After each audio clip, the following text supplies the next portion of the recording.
오늘도 우리와 함께 하신 주님을 찬양합니다. 그리고 함께 예배하는 모든 성도님들께 하나님의 은혜와 평강이 함께 하시기를 기원드립니다.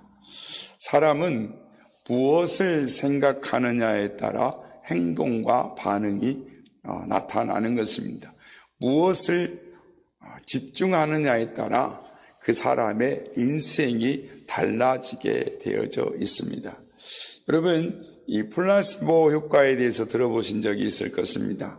실제로는 치료에 도움이 안 되는 약임에도 불구하고 그 환자가 그 약이 나에게 도움이 된다라고 생각했을 때 실제로 병세가 이렇게 호전되는 증상을 플라시보 효과라고 합니다. 그런데 반면에 이 플라시보의 반대 개념인 노시보라는 것이 있습니다. 그러니까 노시보라는 것은 나빠질 것이라는 기대감 때문에 나빠지는 것입니다.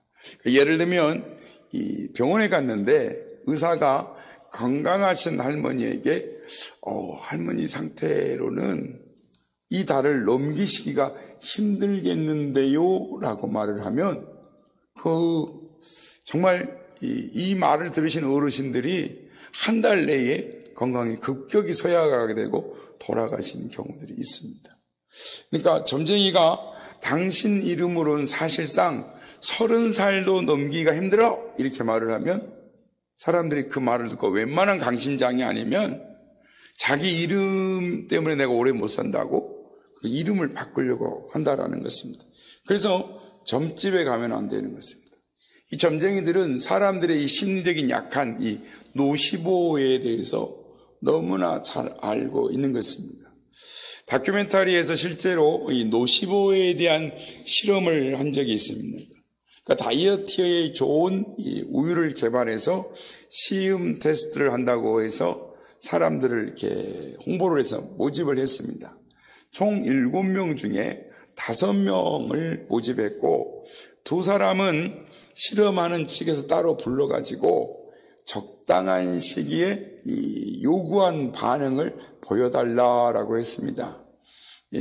그래서 이제 아주 싱싱한 우유를 진행자들이 먼저 마시면서 다이어트에 참 좋은 우유다라고 말하면서 이 효능이 있을 거라고 말하고 차츰차츰 한 잔씩 따라서 사람들에게 주었습니다. 그랬더니 이 사람들이 반응이 어떠냐면 이렇게 진행자가 맛이 좀 어떠세요? 그랬더니 연한데요.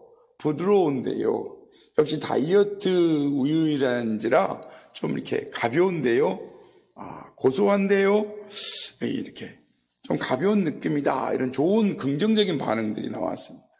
그때 미리 부탁한 한 사람이 고개를 숙이면서 배를 움켜잡고 이 배가 아픈 신용을 했습니다. 그래 왜 그러냐라고 물으니까 속이 갑자기 안 좋다고 배가 아프다고. 그랬더니 사람들이 표정이 바뀌기 시작하는 겁니다. 그러니까 이제 돌발 상황이 생긴 거죠. 그래서 사람들에게 이 진행자가 다시 맛에 대해서 이렇게 물어봤습니다. 그랬더니 이 사람들이 처음 느낀 거는 사뭇 다른 말들을 하기 시작하는 것입니다. 이게 전형적인 노시보 반응입니다. 이 실험에 참가한 사람들을 보내면서 혹시 몸에 이상이 있으면 연락을 하라고 다 치료해 주겠다고 이렇게 말을 했습니다. 그랬더니 한 명의 시험자가 전화 연락이 다음날 온 것입니다. 이 시험자가 온몸에 두드러기가 난 겁니다. 발진이 생기고 가려워서 잠을 못 잤다라는 것입니다. 아니 건강한 우유를 먹고 식중독에 걸린 것입니다. 여러분, 왜 이런 노시보 현상이 일어나는 것일까요? 왜 플라시보 현상이 일어나는 것일까요? 내가 무엇을 생각하며 사느냐가 무척 중요하다라는 것입니다. 잘 될 것을 생각하십니까? 아니면 나빠지고 어려워질 거라고 생각을 하십니까? 무엇을 생각하느냐에 따라 여러분의 삶의 질이 달라질 것입니다. 하물며 땅의 것을 생각하는 사람과 하늘의 것을 생각하는 사람은 질적으로 삶의 차이가 완전하게 달라지는 것입니다. 여러분 무엇을 보고 생각하느냐에 따라 삶이 달라집니다. 그러니까 무엇을 보고 사느냐가 중요한 것입니다.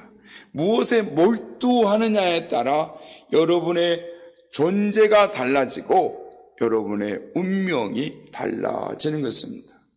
여러분은 오늘 무엇을 생각하고 계십니까?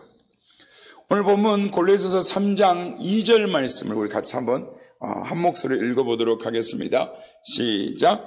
위의 것을 생각하고 땅의 것을 생각하지 말라.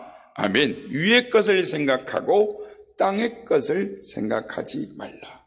오늘 말씀은 그리스도인의 존재의 의미를 아주 심각하게 우리에게 말씀해 주고 있습니다. 그리스도인이란 4가지의 속성을 가지고 있다라고 말씀을 합니다. 첫째는 그리스도와 함께 죽었다라는 것입니다. 둘째는 그리스도와 함께 살리심을 입었다라는 것. 셋째는 그의 생명이 그리스도와 함께 하늘에 감추어졌다. 넷째는 그리스도께서 영광 중에 다시 오실 때에 함께 나타날 것이다 라고 이 4가지를 말씀을 합니다. 여기서 공통적으로 생각할 것은 그리스도와 함께라는 것입니다. 그리스도와 함께 죽고 함께 살고 함께 감추어져 있다가 함께 나타날 것이다 라는 것입니다. 그리스도가 있으므로 내가 존재하고 내가 그리스도 안에 있고 그리스도 안에서만 내가 의미가 있다라는 말씀을 오늘 본문 말씀에서 해주고 계시는 것입니다. 먼저 그리스도와 함께 죽었다라고 바울은 말합니다. 오늘 보면 3절 말씀입니다. 이는 너희가 죽었고 너희 생명이 그리스도와 함께 하나님 안에 감추어졌음이니라. 너희가 죽었다고 합니다. 너희가 그리스도와 함께 십자가에서 죽었답니다. 그리스도와 함께 십자가에 못 박혔다. 그리스도와 함께 이미 나는 죽었다라는.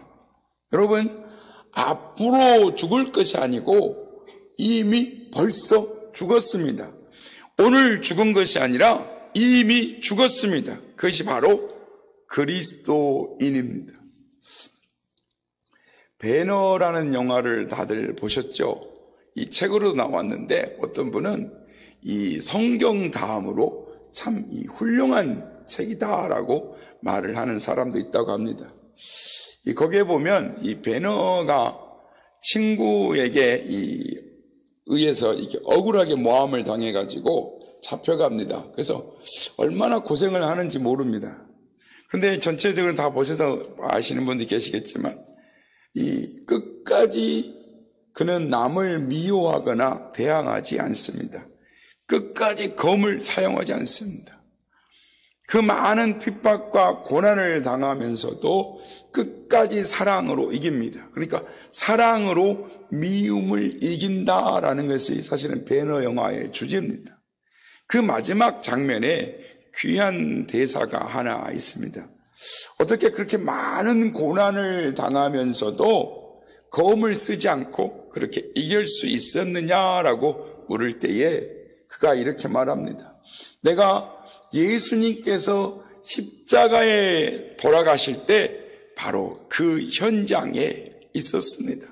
예수님께서 그 억울한 십자가를 지시면서 큰 소리로 하나님 아버지, 저들의 죄를 사하여 주옵소서. 저들이 알지 못하고 하는 것입니다.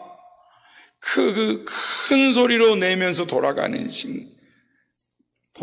순간 내 손에서 검이 떠나가는 것을 느꼈습니다. 그리고 그렇게 살아왔던 것입니다. 이 얼마나 아름다운 이야기입니까? 놀라운 이야기입니다. 나는 이미 죽었다. 하나님의 아들 예수 그리스도께서 저들의 죄를 용서하여 주옵소서라고 말씀하실 때 죽으실 때 이미 나의 옛사람은 죽었다라고 말을 하는 것입니다. 한국적인 이야기를 하나 하겠습니다. 황해도 신천이라는 곳에 가면 김익두 목사님이 목회를 하다가 순교하신 신천 서부교회가 있습니다. 그분은 이 안악이라는 장소 내에, 그건 고을이고요. 그분이 활동했던 건 신천장인데 유명한 깡패입니다. 그러니까 아주 이제 사기를 당하고, 그래서 화가 나가지고 칼부림도 하고 가면 행패 부리고, 이런 이 김익두를 건들면 분명히 뭔가를 칼부림이 나는 그런 이 소문난 악한 사람이었습니다. 근데 이 사람이 예수를 믿었습니다. 근데 예수를 믿고 나서 신앙이 아직 들어가지 않았는데, 성숙되지 않았는데 무조건 예수를 전하는 것입니다. 전도부터 대놓고 하는 것입니다. 모든 사람이, 저 사람이 어제까지 깡패했는데 예수 귀신이 들어가서 미쳤어, 이러면서 믿지를 않는 겁니다. 그래서 생각을 해낸 것이 이 시장에다가 벽보를 붙이는 겁니다. 부고장을 내서 김익두가 죽었다네. 그 사람들에게 옛날에 김익두는 죽었습니다. 김익두는 죽었습니다. 예수를 믿으세요 라고 하면 전도를 다니는 겁니다. 그래서 그를 잘 아는 아주머니가, 우리 잘 아는 거죠. 부엌에서 설거지를 하다가 김익두가 지나가면서 예수를 믿으세요 라는 말을 듣고 지나갈 때, 어디 너가 죽었나 보자 그러면서 설거지하던 물을 김익두 얼굴에 확 끼얹었어요. 얼굴에 끼얹으니까 설거지했던 음식물 찌꺼기가 김익두 얼굴에 다 묻은 겁니다. 그런데 그가 빙그레 웃으면서 내가 죽었으니까 네가 살지 그러더라는 것입니다. 그렇습니다. 만일 예수님 믿기 전에 그런 일이 있었으면 그 여자는 그날 죽었습니다. 내가 죽었으니 네가 살지, 이 말이 참 멋있는 이야기입니다. 그렇지 않습니까? 여러분, 얼마나 죽으셨습니까? 근심, 걱정, 시기, 혈투, 질투, 문제가 얼마나 많습니까? 덜 죽어서 그런 것입니다. 그리스도와 함께 깨끗이 죽으면 아무 문제가 없습니다. 뭘 그렇게 복잡하게 생각하십니까? 아직 덜 죽어서 그렇습니다. 철저히 죽지 못해서 그런 것입니다. 여러분, 혹 가정에, 직장에, 또 교회 신앙생활하면서 문제가 있으십니까? 내가 그리스도와 함께 죽으면 되는 것입니다. 죽으면 아무 문제가 없는 것입니다. 오늘 말씀을 보면 또한 그리스도와 함께 살리심을 받았다라고 말씀을 합니다. 그리스도께서 죽음에서 부활하시는 그 아침에, 부활의 아침의 날 우리도 함께 주님과 함께 살아났습니다. 그래서 내 삶의 의미도, 목적도, 가치관도, 내 행복도 그날 다시 살아난 것입니다. 부활한 것입니다. 이제는 그리스도가 기뻐하는 것만 내가 기뻐할 수 있고, 그리스도께서 사랑하는 자를 내가 사랑하는 사람으로 내가 다시 태어나는 것, 이것을 바로 거듭남 중생이라고 하는 것입니다. 작은 예수로 다시 새롭게 태어났습니다. 이렇게 살아가는 것, 그것이 그리스도인입니다. 그리스도가 내 안에 사시는 것입니다. 사도 바울은 이렇게 말합니다. 갈라디아서 2장 20절입니다. 내가 그리스도와 함께 십자가에 못 박혔나니 그런즉 이제는 내가 사는 것이 아니요 오직 내 안에 그리스도께서 사시는 것이라. 이제 내가 육체 가운데 사는 것은 나를 사랑하사 나를 위하여 자기 자신을 버리신 하나님의 아들 믿는 믿음 안에서 사는 것이라. 내가 그리스도와 함께 십자가에 못 박혔나니 이제 내가 사는 것은 내가 산 것이 아니요 오직 내 안에 그리스도께서 사신 것이라. 내가 그리스도를 위하여 사는 것이 아니고 내 안에 계신 그리스도가 사시기 때문에 내가 살 수 있다라는 아주 신비로운 말씀을 하고 계시는 것입니다. 나아가서 더 중요한 것에 보면 오늘 본문은 위를 보라, 위의 것을 찾으라, 거기 그리스도께서 하나님 우편에 계시느니라. 그리고 너의 생명이 그 안에 감추어져 있느니라 라고 말씀합니다. 지금 내가 땅에 살지만 내 생명은 뭐라고요? 이미 거기에 가 있다라는 것입니다. 감추어져 있다라는 것입니다. 여러분, 이게 무슨 말일까요? 결혼을 비유한다면 나는 이미 그리스도의 신부가 되어 천국에서 영생을 얻은 자로 살고 있다라는 것입니다. 쉽게 설명하자면 옛사람들은, 우리 권사님들 어떠셨는지 모르겠어요. 결혼하실 때 옛날 분들은 얼굴도 못 보고 결혼을 했죠. 얼굴도 못 보고 결혼하니까 이제는 야, 얼굴이라도 좀 보고 결혼하자. 얼굴을 봤습니다. 근데 얼굴 보는 것도 좀 아쉽다. 이제는 좀 사귀어 보고 결혼하자. 그래서 이제는 대부분 사귀어 보고 결혼하시지 않으셨습니까? 근데 여러분, 요즘 젊은 세대나 또 미국이나 이 구라파 지역에서는 이제 그거 가지고는 안 된다는 겁니다. 어떻게 살아보지 않고 결혼을 하냐, 어떻게 살아보지 않고 평생을 살 수 있냐, 이런 식으로 좀 바뀌어가고 있는 겁니다. 그래서 살아보고 결혼하겠다. 지금 동거가 요즘 유행하고 요즘 TV 드라마에서도 요즘 젊은 세대들의 생활을 보여주는 거 있는 것입니다. 그 동거가 있고 결혼이 있다라는 겁니다. 근데 여러분, 동거는 아무리 오래 살아도 동거는 동거인 것입니다. 결혼을 해야 결혼입니다. 그래서 우리나라 통계를 보면은 이 결혼한 쌍의 절반이 이혼을 한다.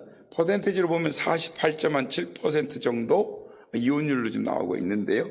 OECD 국가 중에 1위다라고 합니다.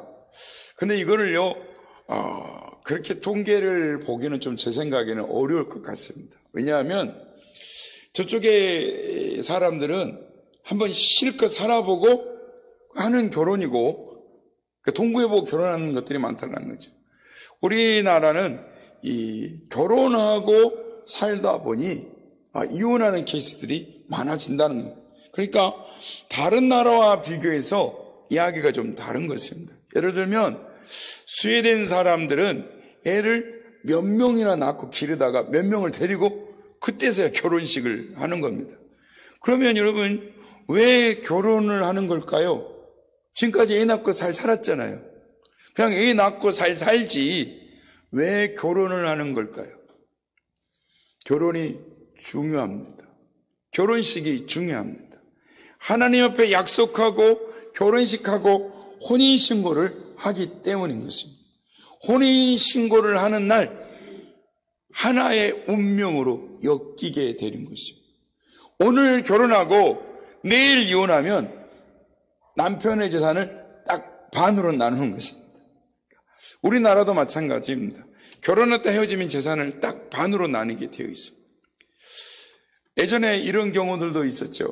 미국에 유학을 가는 학생들이 있는데 아무래도 부모님 생각에 혼자 보내기는 그렇고 좀 결혼을 좀 시켜서 보내야 될 텐데, 이렇게 해서 부모님 생각에 이제 사람을 약혼을 해놓고 결혼을 안 했습니다. 근데 이제 유학을 보내지 않습니까? 그러면 남자가 유학생으로 가는 길이기 때문에 어떻게 합니까? 결혼은 안 했는데 같이 가려면 이 부득불 혼인신고를 합니다. 그러니까 관광 비자로 가면은 좀 지나면 이렇게 나와야 되니까, 쫓겨나야 되니까 부득불 결혼을 안 했지만 혼인신고를 해놓고 가는 것입니다. 왜 이 말씀을 드리느냐 하면 우리가 천국에 가는 것이 이와 같다라는 것입니다. 혼인신고부터 먼저 한 것입니다. 예수님을 나의 구세주로 믿는 순간 우리가 예수님과 혼인신고를 먼저 했다라는 것입니다. 그래서 우리의 이름이 벌써 천국에 기록되어져 있는 것입니다. 예수님의 신부로 이미 천국에 가 있어서 우리의 자리가 거기에 예약되어져 있다라는 것입니다. 그래서 아무 데에서 어디 가다가 까딱하면, 차를 타고 가다가 또는 길을 가다가 까딱하면 그리로 가게 되어 있습니다. 이미 신고가 되어 있기 때문에 그리로 가게 되어 있는 것입니다. 이게 바로 그리스도인들인 것입니다. 오늘 본문에 보면 하늘을 쳐다보아라. 그리스도가 보인다. 그리스도 안에 내 생명이 감추어져 있느니라. 아주 신비로운 말씀입니다. 그것이 그리스도인인 것입니다. 지금 여기서 잠깐 순례자로 살고 있는데 아무 때라도 가도 좋습니다. 어떤 모양으로 가도 좋습니다.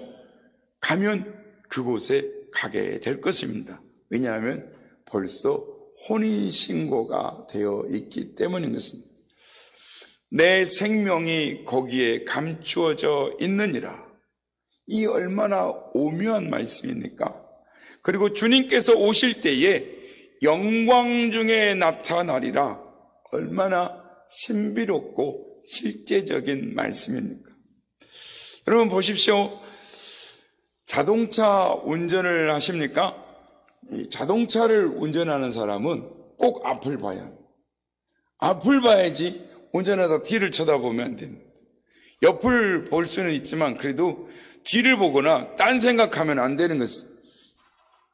적어도 차 운전을 하면은 300m 앞에 정도는 이렇게 쳐다보고 지나가야 됩니다. 왜 앞에를 쳐다보고 가야 됩니까? 왜 그렇게 하는 것입니까? 저 앞에 있는 것이 순식간 내 앞으로 다가오기 때문인 것입니다. 곧 다가올 것이니까, 반드시 내 앞에 올 것이니까 멀리 보고 와야 하는 것입니다. 이것을 잊지 말아야 하는 것입니다. 우리는 이 신앙생활을 하면서 내 앞에 올 것을 이미 알고 있는 사람들입니다. 그러므로 하늘의 것을 바라보는 사람이 되어야 하는 것입니다. 쓸데없는 생각 말고, 쓸데없는 말하지 않고 오로지 앞만 보고 나가는 사람들이 그리스도인들인 것입니다. 그래서 오늘 성경 말씀은 위의 것을 찾으라, 위의 것을 생각하라, 땅의 것을 생각하지 말라, 아주 강하게 강조해서 말씀을 하시는 것입니다. 여러분, 이렇게 강하게 말씀드려서 그렇지만 쓸데없는 생각하지 마시고 내 앞에 있는 저 나라의 생명만을 바라보고 나아가는 여러분들이 되시길 바랍니다. 리더스 다이제스트에 있었던 실화인데요, 미국의 중환자병동에 심한 화상을 입은 한 소년이 들어와 있었습니다. 온몸을 붕대로 감싸고 그리고 얼굴도 다 붕대로 감쌌습니다. 이런 중환자실에는 자원봉사자가 못 들어가게 되어 있었습니다. 그런데 자원봉사자 중에 대학생 하나가 이 금기를 모르고 중환자실에 들어갔더니 어떤 소년 하나가 붕대로 온몸을 칭칭 감고 얼굴도 다 감고 끙끙거리고 있습니다. 이 아이의 차트 앞에 이렇게 달려 카드를 보니까 나이가 이렇게 적혀져 있는 거예요. 15살. 그래서 이 학생이 15살 무렵에 관련된 책을 갖다가 학교 교과서를 갖다가 읽어줍니다. 매일같이 오면서 그 아이에게 중학교 2학년의 수준에 있는 책을 읽어주고 또 영어책을 문법을 가르쳐주고 사회의 여러 부분들을 이야기해 줍니다. 이 아이가 가만히 누워서 그 이야기를 다 듣습니다. 그런데 생각하기를 이것을 읽어주는 이유가 뭘까? 이것을 읽어주니까 내가 곧 회복되는가 보다, 나을 수가 있는가 보다라고 생각을 한 겁니다. 그리고 그 아이가 소망을 갖습니다. 그런데 놀라운 것은 의료진들이 이 아이가 죽을 줄 알았는데 살아났다는 거예요. 살아나는 것뿐만 아니라 치료가 급속하게 회복이 됐다라는 것입니다. 그래서 마지막 날 붕대를 푸는 날 이 아이에게 묻습니다. 너 어떻게 이렇게 빨리 나을 수 있었지? 물었더니 이 아이가 하는 말이, 그 봉사자가 와서, 그 대학생이 와서 책을 읽어줄 때 나는 학교에 가서 공부하는 생각을 했고 학교 운동장에서 아이들과 함께 뛰는 것을 생각했고 나아가서 공부하고 행복하게 살 미래를 생각했다라는 것입니다. 그러니까 빨리 나을 수가 있었다라는 것입니다. 그렇습니다. 여러분, 우리 모두가 위의 것을 찾아야 하는 것입니다. 우리의 마음과 생각이 이미 저 하늘에 가 있어야 하는 것입니다. 땅의 것을 사랑하면 땅에 있는 것도 잃어버리고 하늘에 있는 것도 잃어버리는 것입니다. 그러나 하늘의 것을 사랑하면 그 뜻을 따르면 하늘의 것도 얻고 땅의 것도 얻는 것입니다. 오늘 말씀 보면 위의 것을 생각하고 땅의 것을 생각하지 마라. 위의 것을 찾으라. 거기는 그리스도가 하나님 보좌 우편에 앉아 계시니라. 너희가 그리스도 안에 감추어져 있고 그리스도가 나타나는 날 너희가 영광 중에 나타나리라 라고 말씀을 강조 또 강조하고 계시는 것입니다. 하나님은 이것을 새롭게 확인하고 오늘을 살아가는 우리 모두가 되시기를 바랍니다. 우리를 죄와 사망에서 구원하시고 죽음에서 부활하신 예수 그리스도를 바라보므로 오늘도 하늘의 소망을 가지고 살아가기는 우리가 되길 바랍니다. 그러나 우리가 우리 주위를 돌아보시기 바랍니다. 땅만 바라보고 사는, 하늘은 쳐다보지도 못하고 땅만 바라보고 사는 우리의 사랑하는 가족들과 친지와 이웃들에게 부활하신 예수 그리스도를 전해서 저들도 하늘의 소망, 저 하늘의 위를 바라보며 사는 복된 사람들이 될 수 있도록 복음을 전하는 우리가 되어야 될 줄로 믿습니다. 우리 한번 따라서 하시겠습니다. 우리는 이미 천국 백성입니다. 위의 것을 찾으며 살아갑시다. 우리는 이미 천국 백성입니다. 위의 것을 찾으며 살아갑시다.